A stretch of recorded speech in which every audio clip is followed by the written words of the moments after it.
At 7:15, I will call the meeting to order. All rise for the Pledge of Allegiance. I pledge allegiance to the flag of the United States of America and to the republic for which it stands, one nation, under God, indivisible, with liberty and justice for all. Please remain standing for a moment of silence for our first responders across the country and people who have recently been affected by fires. Can we also remember Captain Phillip, retired Fairfield Fire Department, who passed away last week? Thank you. Yes.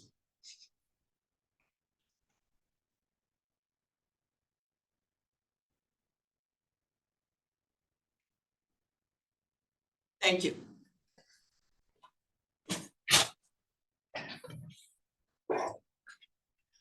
We have the minutes from the March 13th regular meeting, which is page 2 of the packet. Don't know whether the members have gotten a chance to review it. It's when we dealt with some charter language and promulgated the promotion list for assistant chiefs and lieutenants and discussed station repairs. Motion to accept. Okay, Second. all in favor? Aye. Okay, then following that, Commissioner, yes, on this, even on the next one, I'm gonna abstain. I did not have a chance to read what happened, okay, and I also was not present at the meeting. okay, thank you. Sheila, please note. Then following that is the draft of the minutes for the special meeting of the Fire Commission on Thursday, March 20th. And it includes the results of the executive session and a cleanup of the language we had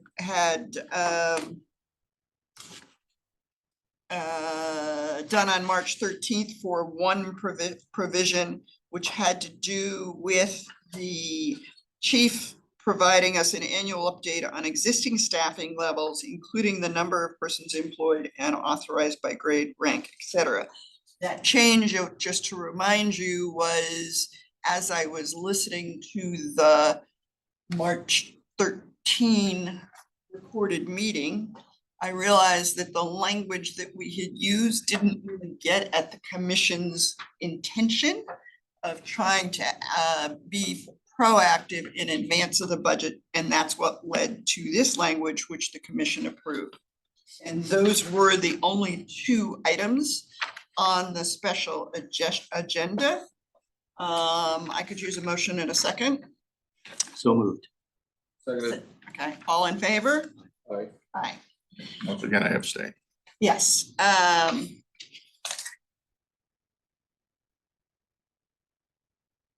The chief's going to address some of the latest news, and so I will pass on doing an update beyond that and turn it over to the chief. Thank you, Commissioner, Chairman.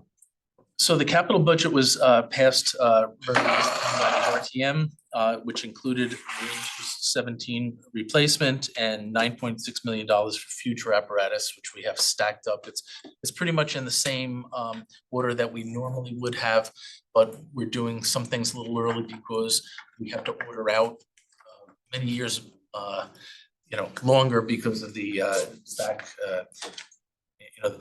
The way it takes a couple of years now, we get a rig in over a year now. It's taking, could take 3 years easily. So I also on the 7th, a couple of days ago, we brought our operating budget to the RTM, and there were very few questions. So that pretty much ends the process of the budget. So we do still have to wait for votes to be taken by the RTM, but at least we think that we're finished with the operating budget process. Additional money for the radio system for additional equipment and to get subscriber units for other town agencies such as CERT, lifeguards, Board of Ed, DPW, et cetera. And also other more units for fire and police also, because, you know, we had gotten certain units, but, you know, now that we see, you know, we have a few more apparatus that need to be upfitted. So hopefully those monies will help us, you know, but so far the radio system has been working very well. You know, it's new and a little different, challenging in certain ways, but it's got good coverage, so we're very happy with that. We had an OSHA inspection. The findings were received. I think the deputy will be speaking. Will you speak about that or not? Or did you have that? If not, we could. It's very recent. We just had our meeting with him yesterday. You could just characterize it in general if you want. But I was gonna let you have that. We have promotions are scheduled for April 29th for the deputies, the 2 assistant chiefs, the lieutenants that we promoted. We'll also be recognizing any changes in lateral moves, such as we have a new fire marshal, and there's a new deputy fire marshal that just started the other day. He completed his schooling. So we'll recognize them. Our records management system first due, the training is ongoing. We're looking at a May 1st target date, so hopefully we'll be ready for that. We're working hard for that in the background. The fire department has also been involved in this Safe Streets meetings, which it's an educational safety campaign for drivers and pedestrians and bicyclers and all. But it's something that comes out of the first selectman's office, but they have fire, police, engineering, they have a few other agencies are involved. And what it is, it's just part of, you've probably heard of the Vision Zero initiative.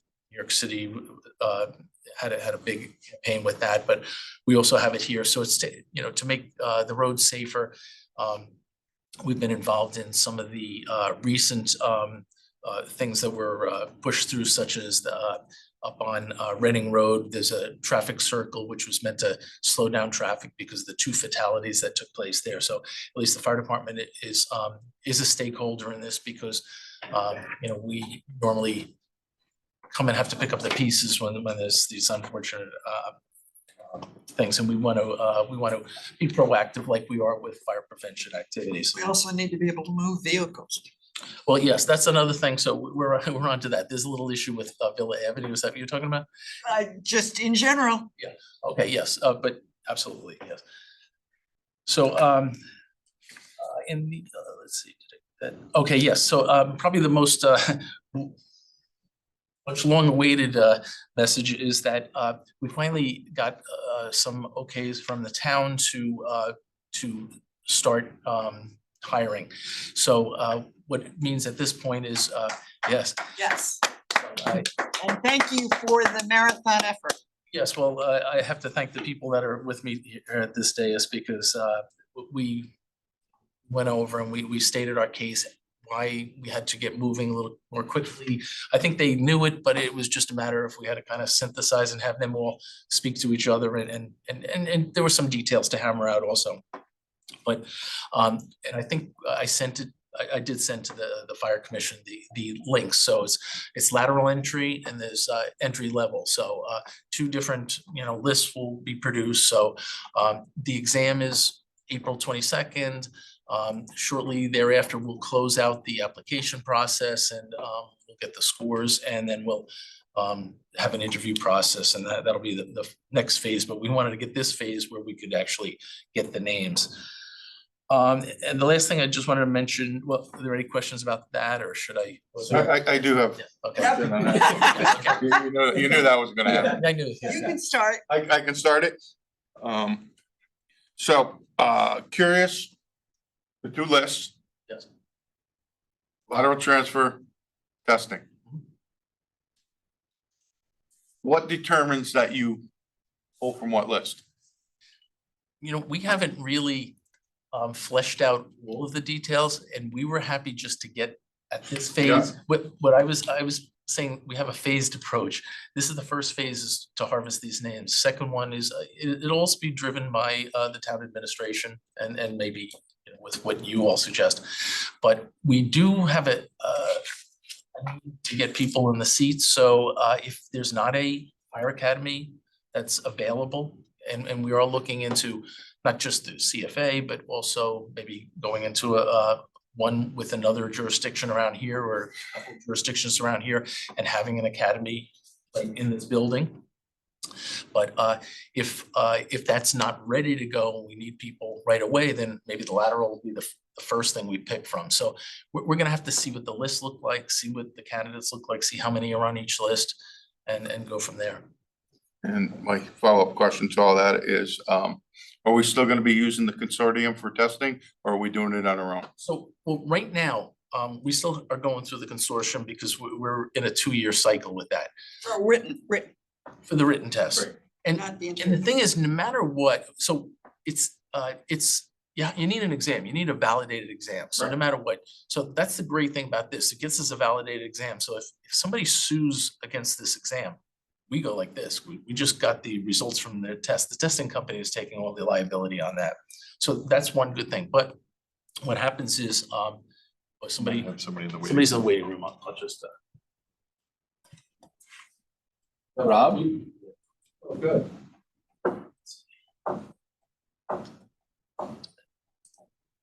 So, let's see. Rob, can you hear us? Yeah, I sure can. Sorry, I'm joining a little late here. Oh, I'm sorry you're here. Thank you.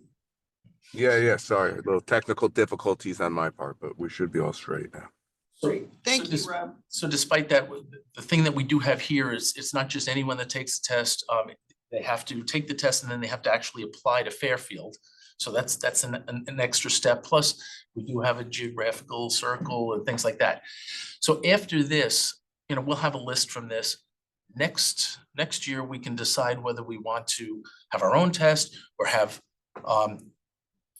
Fire Rap have a test for Fairfield, which is just Fairfield, but maybe they still administer it because that's what police departments do. Like our police department, every other police department, they'll say when they want to hire, they'll put a link out saying, who wants to be a Fairfield entry-level police officer or a Greenwich entry-level police officer, and they'll say, apply, take the next exam that this organization is giving, not necessarily the consortium. So we could do that, but that's a fourth phase. It's out. Yeah, but we can think about that at that time, because I know there's, a lot of people have different opinions about wanting to get people that definitely want to work here, but I think having some of these things here in place will help us because you do have to actually still apply. You don't just take the test and we look for your name on a list. You have to also apply to Fairfield, and you have to have a few of the things that we set as prerequisites. So originally, with the consortium, how it was set up was that once you took a job in one place, you were taken off the list, you couldn't take, you couldn't apply to another place. Now, how were we obligated to those rules? Because how will that then work with the lateral transfer? Yeah, so it would have the only people that would possibly be hurt by that or impacted by that would be someone who got a job in a consortium town from this iteration of the test, so 2024 or, right now or so. So that's the decision we have to make. And the town's attorney had his opinion because, he pointed out that none of the people taking the test signed an agreement saying that they couldn't, so there's nothing in writing. So we may not enforce that. But on the other hand, there is a difficulty in any time you put out a test in that even whether you're a consortium or not a consortium, we could have a list and that person could be on someone else's list. We could start, we could give them a conditional job offer. So could 5 other jurisdictions around here, and that person could say, well, I'm gonna say yes to everybody because I don't want to maybe Fairfield, I'll fail their physical agility test or maybe, or their medical test or maybe something will happen there, or maybe they won't hire, so maybe Norwalk or, Westport, et cetera. So that's just a consideration, but what we think at this point, if we are processing someone right now, the consortium people will tell each other, we've given a conditional job offer out to Yeah. John Doe. And then the rest of us can just say, well, if that person has accepted it, maybe we're not gonna pursue that person in this iteration. Right. So it's a difficult question, but But it also it might gives us be- access to people that may not take a Fairfield only test. right, yes. As they're intimidated by Fairfield's reputation. My question was more, and I'm sure the town attorney looked at it and what you looked at is, were we legally bound to that because of the agreement we have with the consortium? No, the consortium agreement, I don't think, that was a sort of a handshake amongst Gentleman's the agreement. principals, yes, but it was not part of, the agreement was just to all go in and, Agree not to poach. no, there was no agreement to do that. The agreement was just to participate in a consortium exam. So it was just a handshake, a gentleman's agreement, maybe not to poach. Well, the way that I understood that it worked is once you took the position, you were off the list. Right, yeah, correct. That's what it was, but we're not sure that's enforceable. Just want to make sure. Will the, Those are my Are you questions. done? Okay. will the laterals and the new prospective new hires be taking the same consortium test? Yes, so they could have taken the one that was in May of 2024. There was another one in October that the people in May could not take. You can't take it 6 months, you can only take it a year. So people that took it in May of last year can also take this April one. This is according to the way the consortium rules were. So and what they can do is if they get a higher mark, then they can use the higher mark. If they get a lower mark, they can use the higher mark. That they previously got, so. Okay. So that also means that before we actually set an interview list, one of the things we could potentially look at is interviewing a certain percentage from both lists. The top 15 of both lists or whatever, if that's what we ultimately decide what we want to do. Yeah, so that's phase two. Yes, no, I Yeah, agree. phase- This is, phase hey, one, let's I was get so the happy. test done. Phase one, yeah. Let's get the test done, and that gives us enough time to navigate the rest. Firefighter Academy. Are we moving forward on that? Because So- I think that helps us a lot because people don't have to Well, it certainly go does. away for, It certainly does, but the thing is if, we've been talking to our neighbors, some of our neighbors, and we believe that one of our neighbors who's run an academy out of this building. Right. and has taught people out in the field Right. out there, may be running an academy sometime in the near future. We're okay, not sure when, I don't think they've decided. But if so, it would kind of behoove us to be part of that.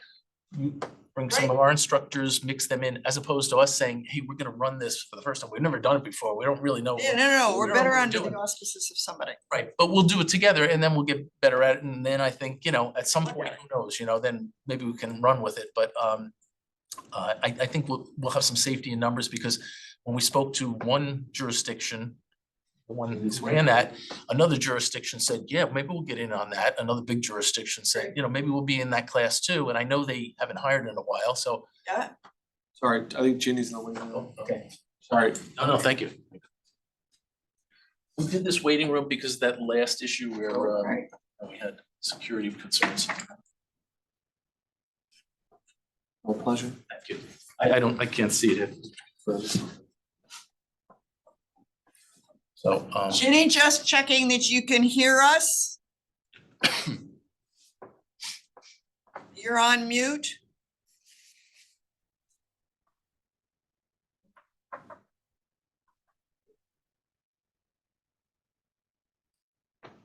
It looks like she's on mute. Can you tell? There's a slash through the microphone. That's what I thought. but I haven't muted anyone, Okay, Rob will be able to speak. okay. Ginny, when you can unmute yourself and just confirm that you can hear the meeting. Thank you. I'm trying to unmute. Am I unmuted now? Ed, we can hear you. Thank you. Okay, I apologize to everyone. I'm terribly sorry. I'm here. Not a word. We actually started late, Ginny, too.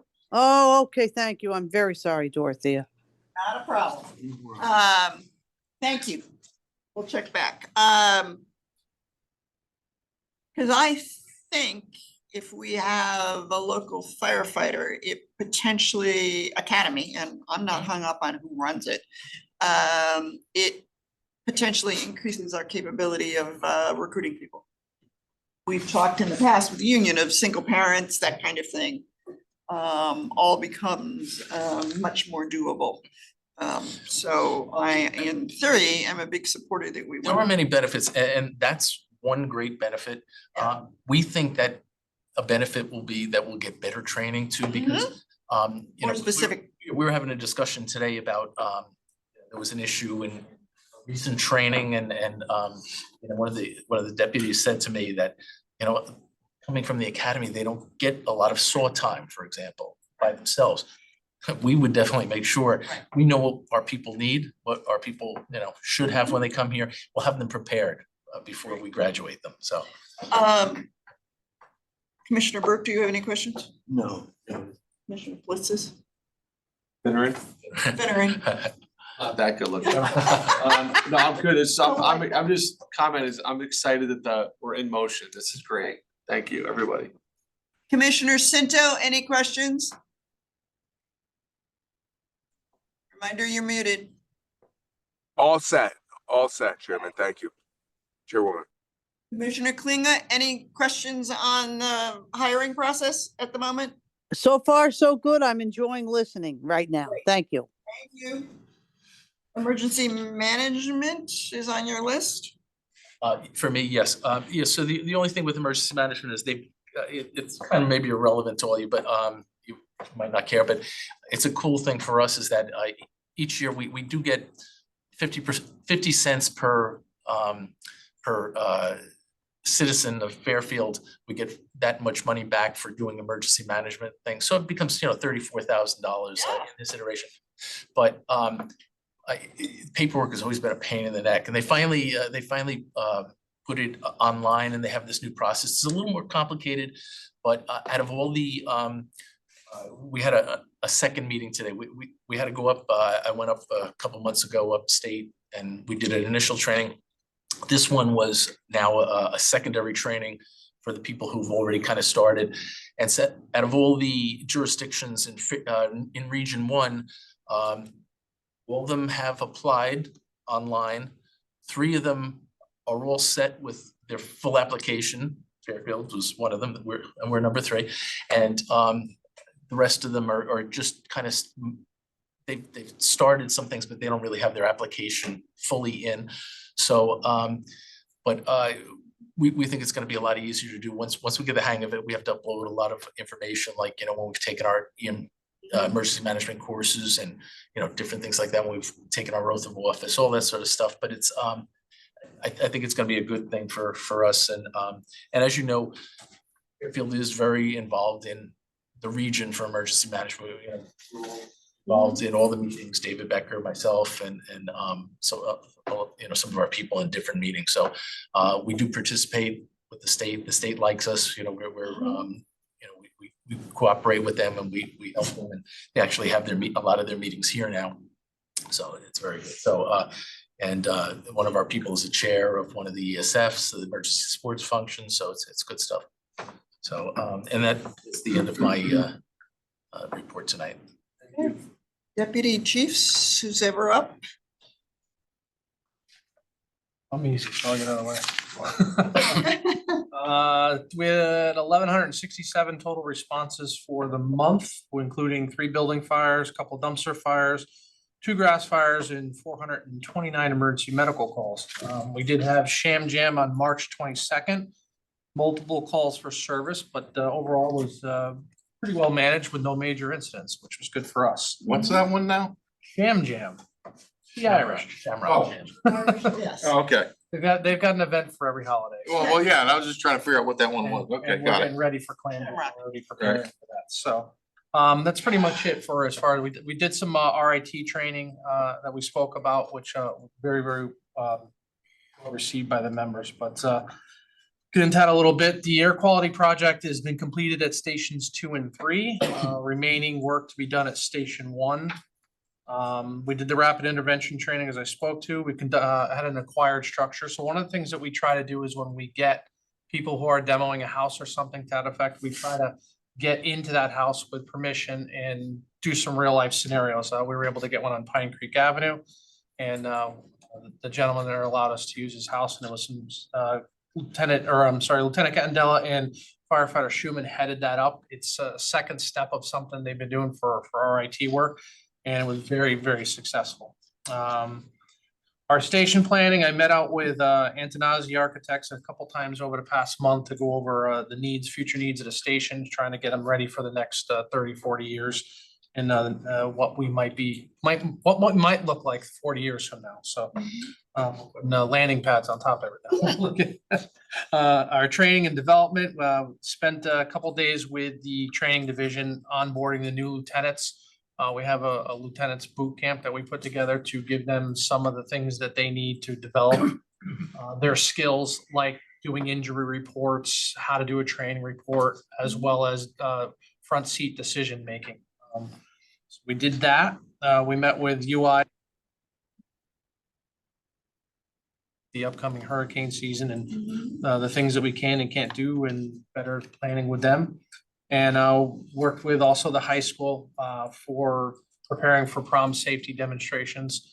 If you haven't seen those, what we typically do is we work with the schools. We have a mock accident, and we go over the dangers of drinking and driving. Particularly on that night is when we want to be most careful. So make it real as real as we can. The students get involved. They wear makeup, and it's quite impressive when they're done. But that's pretty much it for us. For me, anyway. Follow up on recognition of civilians. They couldn't make it. One of them couldn't make it this month, so he plans on next month. So Okay. we need that guy here. Yeah. Is that the trainer at Ward? Yeah. Yeah, that's Yeah. great. That's great you're Yeah, doing. it should hopefully they have the date set for next month, so it should work out for next month. Go ahead. And would it distract from the April 29th promotions if we did it then, or would it be accretive to it? I don't wanna, like, I leave it to you guys, and don't you wanna, opine this too. We're here to help make sure we have the greatest fire department ever. I don't know if that would be, if we would add to the event, we wanna do it, if it would take away from the shine on. Two different things. I'd rather have that more focused here from you guys. Okay. And that be its own separate thing. I would you Fair enough. agree with that. Unless you insist, but yeah. No, that's Yeah, That's something no, I it's would whatever have you to want. know. I Yeah. had the same question. Okay, Yeah, okay. I was thinking the same thing. But that also raises the issue of, are we due to do firefighter recognition service I anytime just spoke soon? to- And I know that, We're not ready, yet with, yeah, we're kind of late this okay, quarter, but but just think about, watching that, yes. you're coming to June. Right. And so you may wanna We'll see, yeah, do it we'll make an by assessment June. soon, yeah. I think in the future, maybe we can roll that in with the promotion ceremonies and everything. Hmm, Cause it would just be a nicer night, and it would get more people there, mhm. you get maybe some more of the public and everything else there. So that's just my thought on it. Yeah. Yeah. I think from our board, we're so happy that we're back to celebrating like a compliment. No, seriously, it's value, it's just so much to that. So we would take your direction, I think, for how to make it the best. And there's a committee. So we would hurt. I'm game for anything. All right, you're in charge. Yeah, it would also depend on if there were no promotions going on. If there were no promotions going on during that period, obviously it wouldn't be combined. Right. No, and you don't know when those are gonna happen. Right. obviously, so. That's. Thanks, guys. And who's gonna talk to the Villa Avenue problem? July, that's when you're gonna have I another. did have a meeting with that today. We all set? Yeah. Okay. Do you want to start with the Villa Avenue project? Whatever order you wanna do them in. Okay, well, let's get personnel changes in there first. Our fire marshal's office is now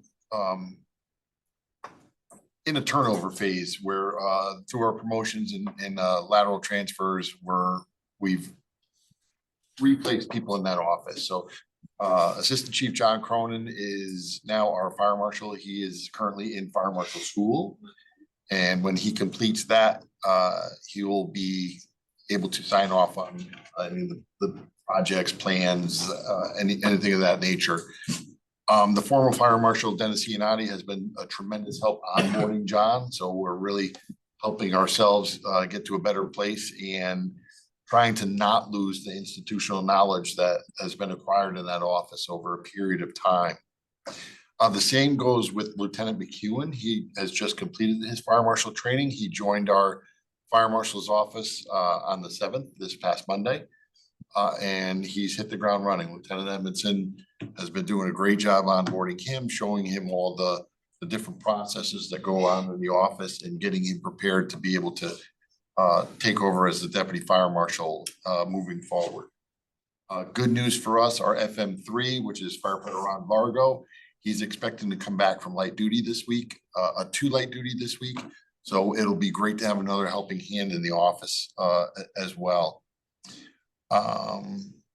In addition, firefighter Mikowski is expected to graduate fire marshal class in July.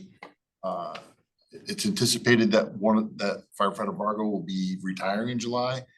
And because we've trained up Mikowski ahead of time, it should be a seamless transition, one into the other. So hopefully our fire marshal's office will be back to near full strength by July. And that's a very welcome thing. Much thanks and credit to our assistant chiefs that have stepped up and tried to fill in some of those roles in between. That's our personnel. The two other things, as the chief said, we had an OSHA inspection. That inspection was physically done in January and February, and we just got the results in our informal conference yesterday. So of that, the Fairfield Fire Department was well prepared. We did have some violations in the world of OSHA, and I kind of tabulated them up. We had a total of 13 violations, ranging from an eye wash station that needed to be cleaned to a power strip that was plugged into in the maintenance shop that needed to be removed. The one that's more important to us is the fact that our turnout gear ensembles can't be older than 10 years old. And by ensemble, it's head to toe. Right. So we had been very focused on our coats and pants. There hadn't been as much of a focus from OSHA or NFPA on the rest of it. Now there is. So we're formulating a plan to correct any and all of the citations that we got so we can remediate them. A lot of them we've already taken care of. We're down to maybe half a dozen that still need work. But we're gonna construct a needs assessment for our turnout gear and what system we're going to use to track some of that some of those assets and keep them in place. Any questions there? Are they now including helmets? Helmets, hoods, gloves? Well, I know hood, gloves, and the rest of the stuff, but. Yeah. Any soft goods on the truck such as, webbing, rope, right, all those things. Yeah. So they're all. Not unreasonable. No, it's for our safety and the safety of our people, Right. which is our first and foremost responsibility. Any questions? Okay, I see, did attend a meeting today regarding the Villa Avenue traffic quieting project. They referred to it. And it was very eye-opening. I learned a lot by listening to our engineering people, to our DPW people, the rest of the team that was in the room that had worked to get that project going. They're actually 2 years into that project. So we were able to express some concerns that we had with the ability of fire apparatus to travel down Villa Avenue. Everybody was very receptive to hearing that, and we're working on a revision of their project at this time to try to alleviate the issues of fire apparatus traveling down while maintaining a speed reduction, try to keep the neighborhood safer. We're all on the same page where we want to reduce risk, make sure that people walking are safe, biking are safe. And when we're responding to calls, we want to make sure that we have the ability to navigate and access those roads safely as well.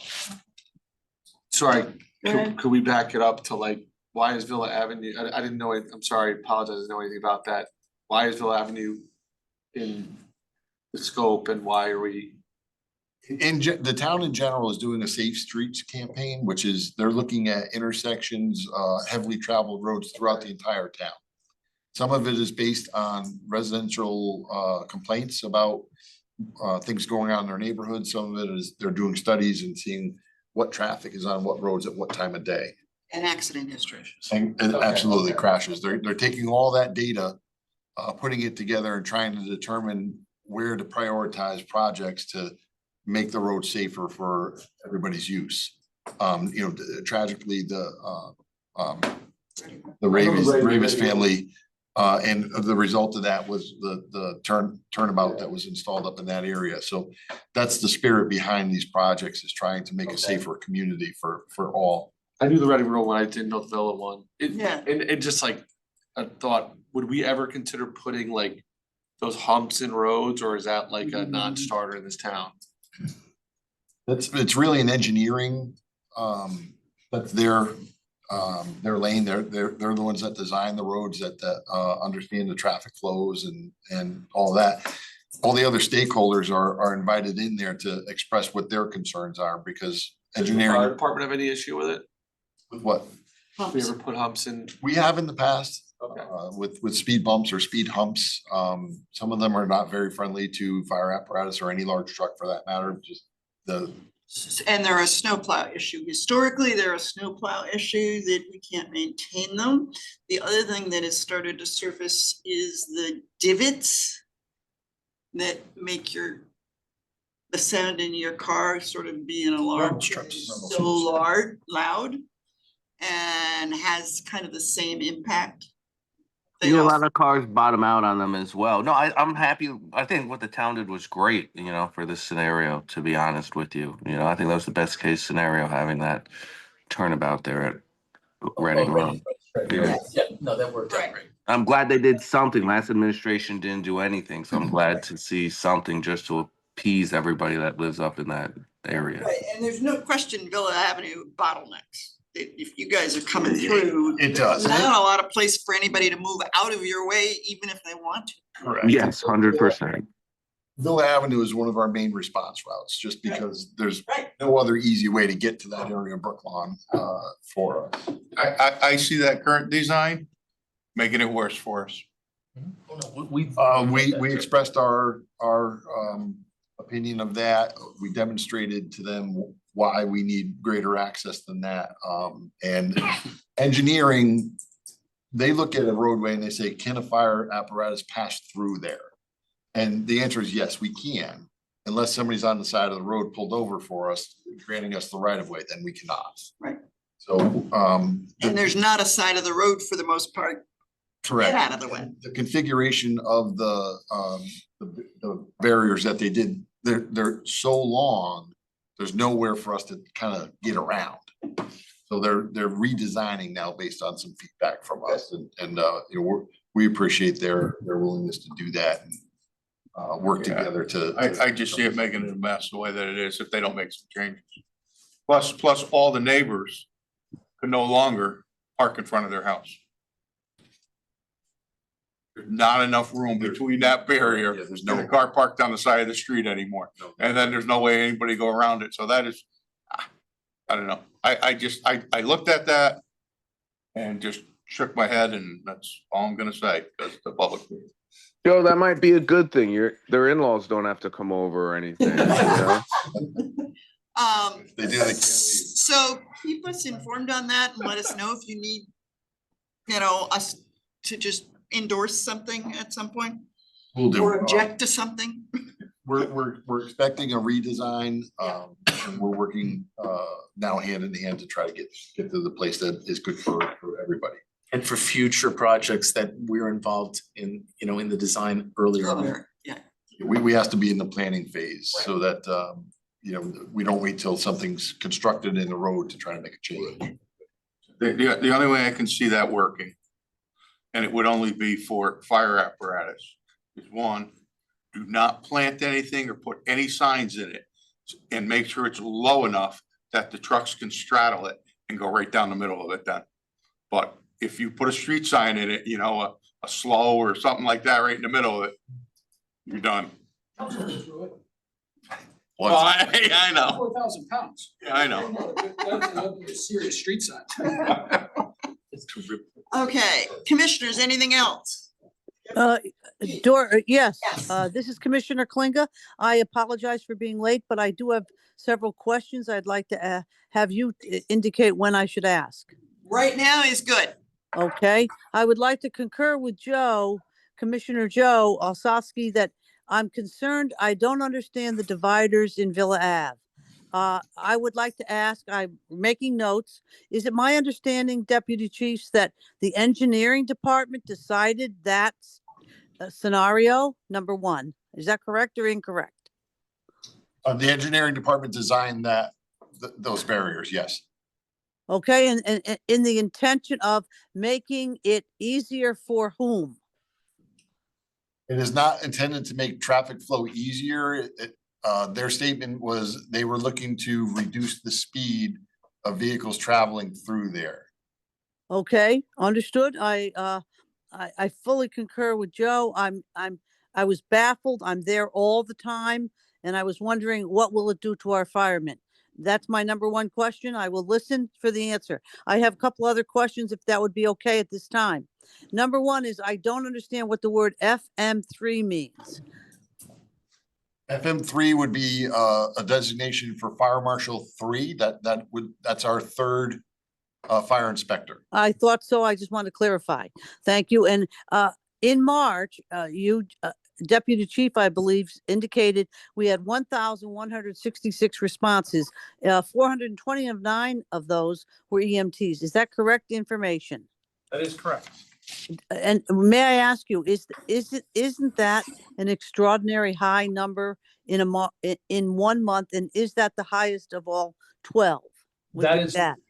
That's total responses among all units. So how many times every unit went out across town? So is that a high number per month? No. No, Okay, it's about average. I wasn't checking my former notes, so I wasn't sure. Okay, thank you. And I have one final question, if I could. You Yes. gentlemen are all used to it, and I'm trying to learn as I go. RAT in training, the term was used RAT. Would you clarify, please, what RAT is? So that's considered a rapid intervention team. So it's, if there is anytime that we work in an IDLH atmosphere, typically a house fire, we're required by OSHA standards to have a rapid intervention team standing by, so that if the crew inside were to get trapped or hurt or injured or something to that effect, they can call for help. There's a team ready to go in and get them. I appreciate that explanation. Thank you very Sure. much. I'm good. I'm sorry, I have one more. When you indicated that in station 2 and 3, you had an air quality inspection, can you tell me the determination of what occurred after that inspection? It wasn't an inspection. What happened was the town of Fairfield did a study globally across all the buildings. Mhm. And for the fire department, one of the problems that we had was our air quality in the buildings. So they have installed like an air exchange program, if you will.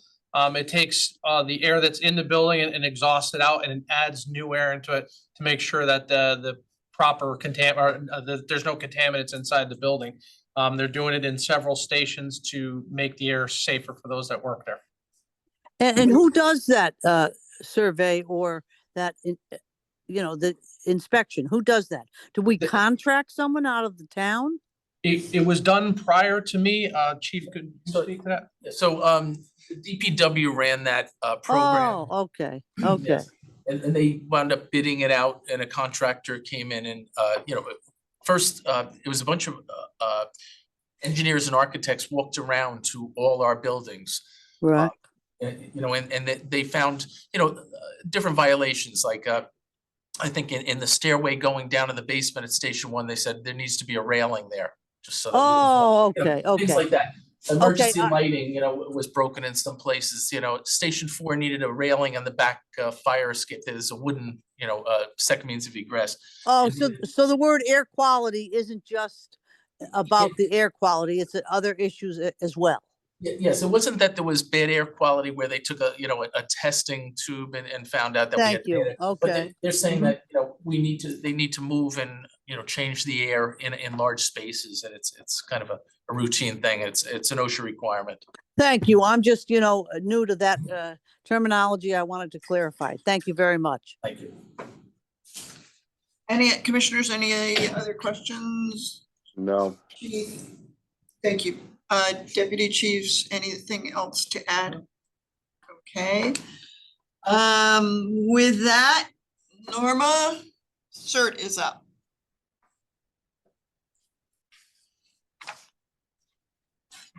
You're muted. Yeah, there you go, Norma. Now I'm set. Oh,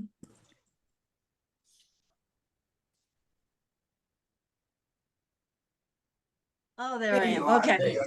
Hello. Finally. So I'm happy to report that we have 18 new CERT team members who completed close to 30 hours of training, which is quite a bit of commitment to the town. In addition, we have one more who missed a class and is driving all the way to Hamden to take a makeup class with the Hamden CERT organization. They're doing some training. In addition to that, we have 2 transfers that came in, one from Ansonia and one from Monroe. And they were able to attend the last 2 sessions we had, so they've been able to meet some of our CERT team, and so they'll integrate nicely, and they're both very well qualified and recommended by their CERT leaders and their former teams. So that's going very well. It's, as you probably know, it's a very busy season for us now. We have the Beach Bunny 5K, I guess it's called, this weekend. We have folks doing that. We also have traffic training by the Fairfield Police Department on April 19th, and numerous other events coming up, which I could talk about at other meetings. But I did want you to know that we submitted our annual report to the state for our CERT team. And we had put in 1,744 plus hours this past year in terms of volunteering for activations and training, which is quite a commitment. And Cindy, our CERT president, put the report together, and I believe at the next CERT meeting, she'll be reporting more details to the team.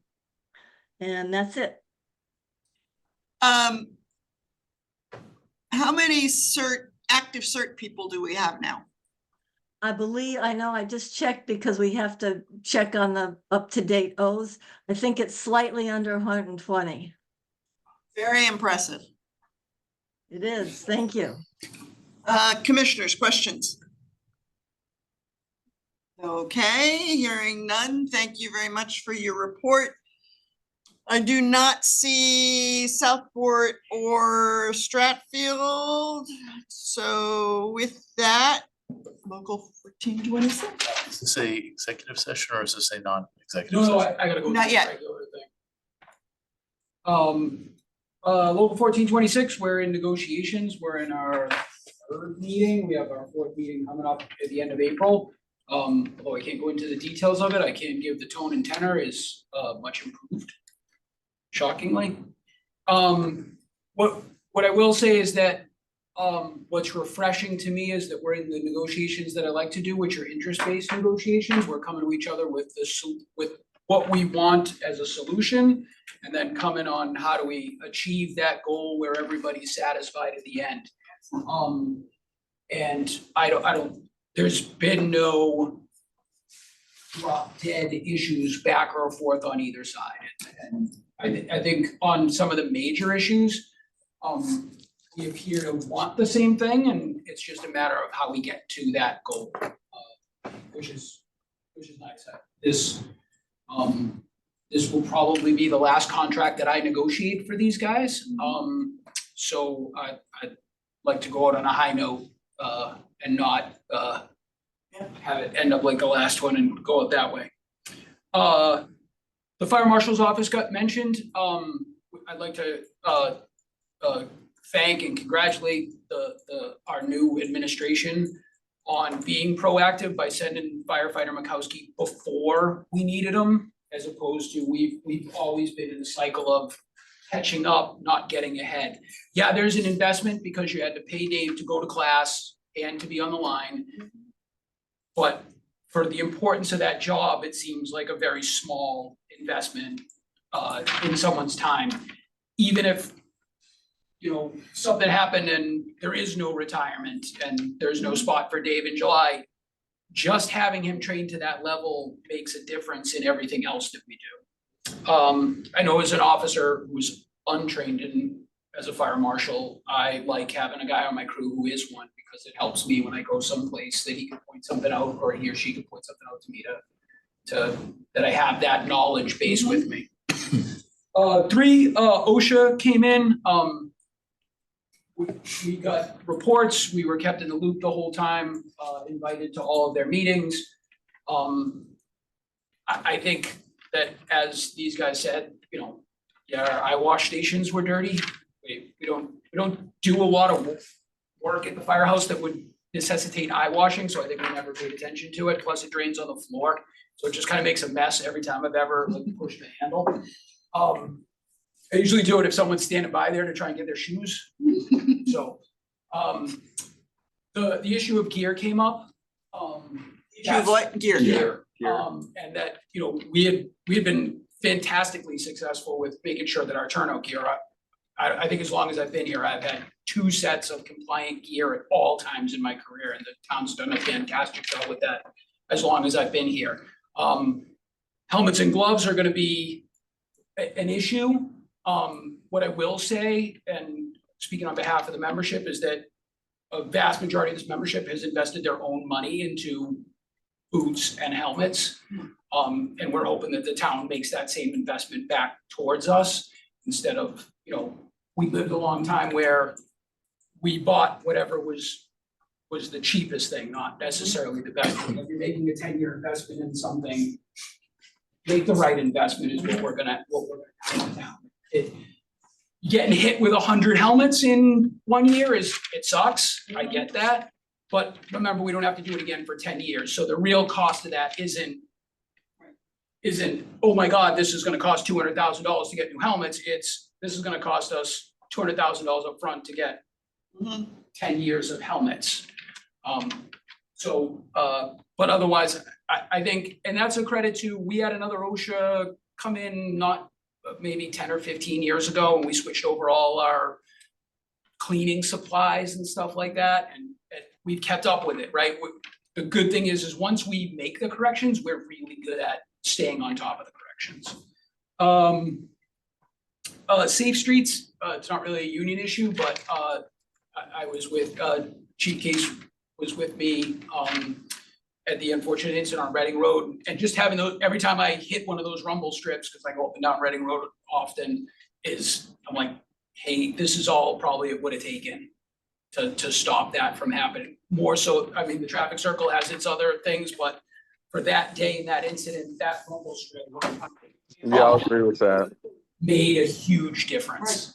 And how easy was it to run that rumble strip maker down a street, you know?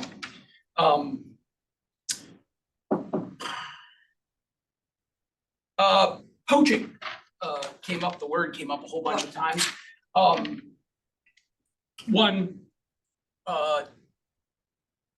there's I don't know if any of you saw it, but there was some legislation about poaching that had come up. And the Milford chief spoke to it, and we are adamantly opposed to that bill from Local 1426. If you can't hold on to your employees, it ain't a them problem, it's you're a crappy employer. So the reason that you can take people from other places is because we have good benefits. I would like to say that people in Local 1426 are the reason that you can do that.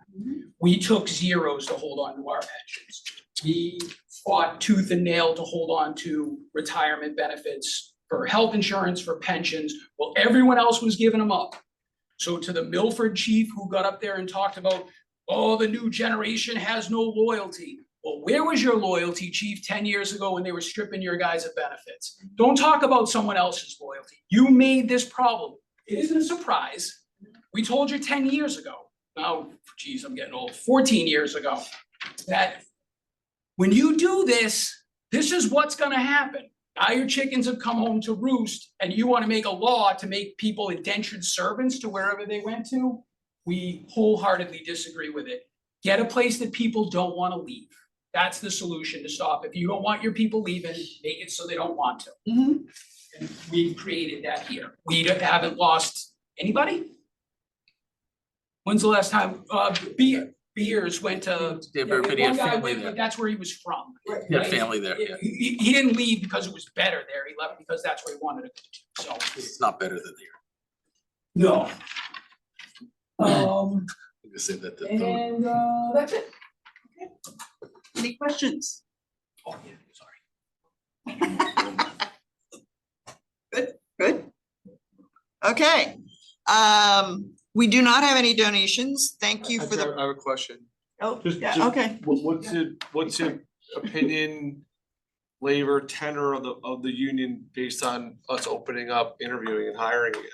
I think we've realized that we're getting as thin as we can be.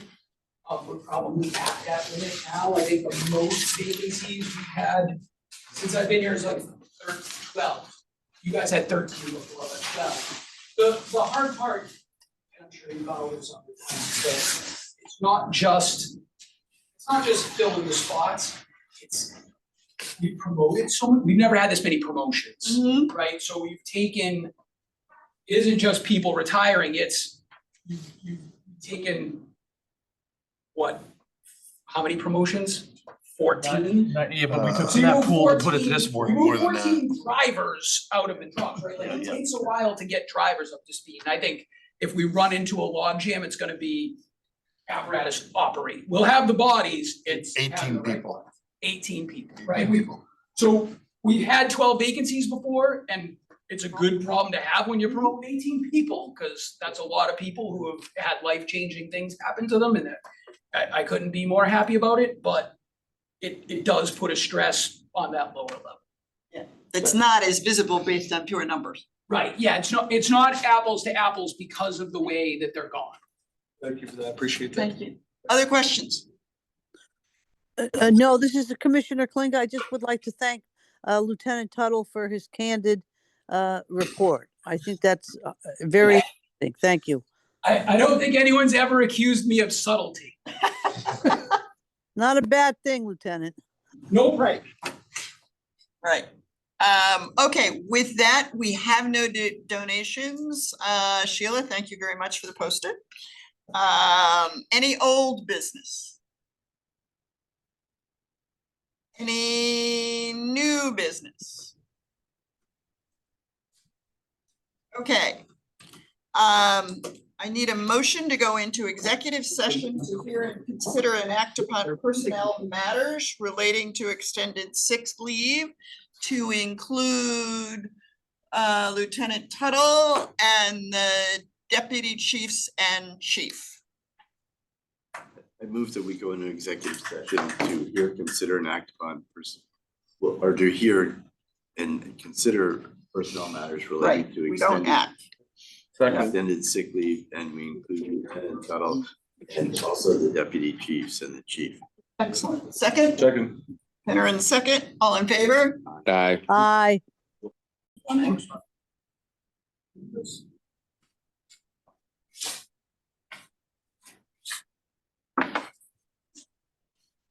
The executive session is ending at 8:22. No votes were taken nor motions made. I'd now like to make a motion to extend the leave of the firefighter that we discussed at the February 13th meeting to April 15th. And discuss the leave, and to extend the leave, and for the firefighter we discussed at the March 20th special meeting to extend the sick leave until May 8th unless the firefighter receives a medical return to work earlier. I would make that motion, Commissioner Klinga speaking. Second? Liam seconds, all in favor? Aye. Okay, I want to go back to union reporting. Could you, Mr. Tuttle, update us on the NFPA work that you're doing? I've been, but the IFF has assigned me as their representative to the commission, the committees, both on staffing and on professional qualification for firefighters. Those will be held in August in Quincy. Excellent, thank you. Good thing to have our own voice in. Yeah, the cool ones are in Vegas and Orlando. So you're lucky you go home. Yeah, I get to go stay at my mother's. Yes. Any public comment? We don't have public here. And any other business we need to address? Commissioner, I did have one thing I wanted to bring up. Yes. During the day today, I was able to go to Station 3 and speak to Lieutenant Smith, who had informed me that he just completed his college bachelor's degree. Oh, cool. 28 years on the job or so, and 50-something years old, he just completed his degree. So it took him a long time, but he was very proud of it. So I wanted Really, to do we recognize him. do any public recognition of that kind of degree We level? have an educational reward. It's in fire science. Yeah, but do So we we do have publicly a acknowledge it? medal. I mean, I understand there's an award, but do we publicly acknowledge it? Yeah, we could. I just wanted to bring it up to say that, you know, We should recognize these things. That's hard work. At the next awards or at the next commission meeting. You figure it out, It was very stressful for all of us. figure it out, but I strongly believe we ought to publicly acknowledge. That reinforces that we really like to have firefighters who are pursuing ongoing knowledge. On that same vein, I couldn't agree more.